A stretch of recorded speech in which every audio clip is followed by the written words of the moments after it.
Everybody, it's Joe here from Style You by Joe. I'm in the kitchen. I'm going to be making one of the dishes that I'm going to be serving at the baby shower for my granddaughter, and it's meatballs. And I'm going to be doing meatballs and sauce as either a side with just the sauce or in a small slider roll. I'm not doing spaghetti and meatballs because that's too involved, and I kind of want to keep it lighter.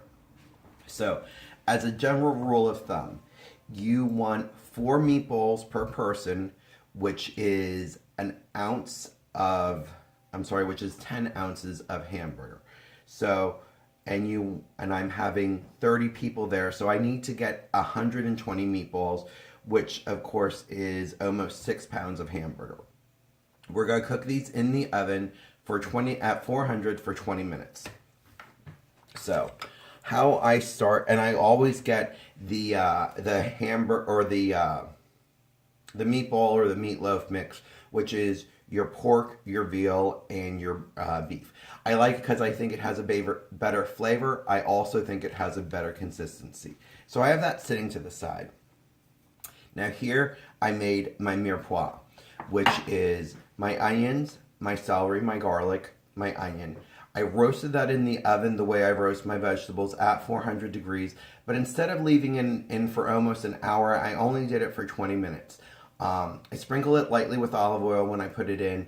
I cooked it for 5 minutes, gave it a good stir, cooked it for another 5 minutes, gave it another stir, another 5 minutes, another 5 minutes. And the reason I don't let it go that long is I don't want my garlic to burn, because burnt garlic is bitter garlic. So I did a fine chop, but I wanted it a little bit finer. So you could either use, at this point, a food processor, but I'm going to be using a stick blender or an immersion blender.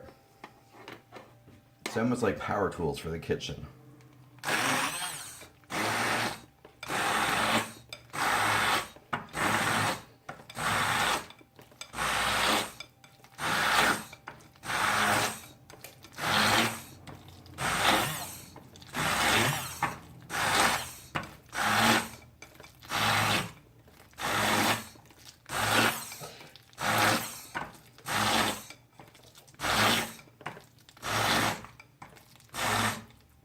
Now, I don't puree it down all the way because I don't want it soupy. I just didn't want big chunks of, like I said, the celery, the onion, and the carrot.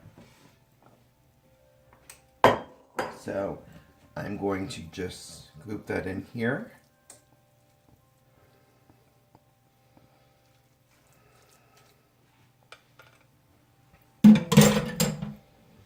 I have equal parts of Parmesan cheese,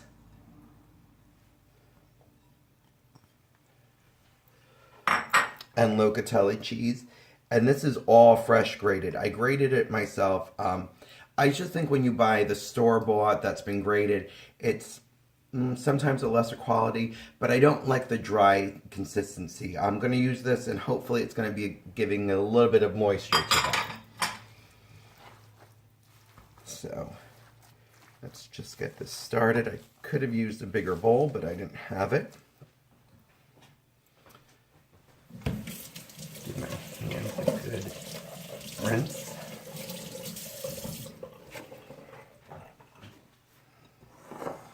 I also like a ton of fresh herbs in here. So, I have chopped parsley. I have chopped basil. I'm also putting thyme in. And the best way to take thyme to strip it is you just put it between your fingers and pull. And it gets off a lot of these flower leaves, but occasionally you're going to get some stems. But those are the thinner stems. They're not real woody like the thick ones. So I just also give that just a quick run through. You don't have to be afraid of it. It's not going to be woody, but if you, like I said, if you had the thicker stems, that would be definitely woody. Woody. So you want to get all your herbs in there. I'm not big on using breadcrumbs in there. I'm not big on using eggs in there. If you need a little bit of breadcrumbs, sure, put it in. If you need a little bit of binder for the egg, put it in. But I pretty much just put in what I want to taste, which I said is the meat, the cheese and the herbs.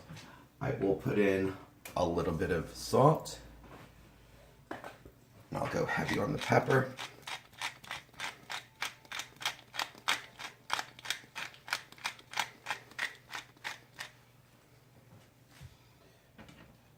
And I have two secret weapons.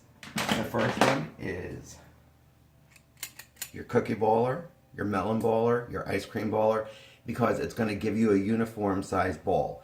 They're going to cook at the same time. The other is whatever tray you're baking it on, line it with foil. It makes cleanup a snap. All right, folks, I'm going to get this going. But like I said, you want breadcrumbs in there, you want egg in there, add it in. It's your meatball, it's not my meatball.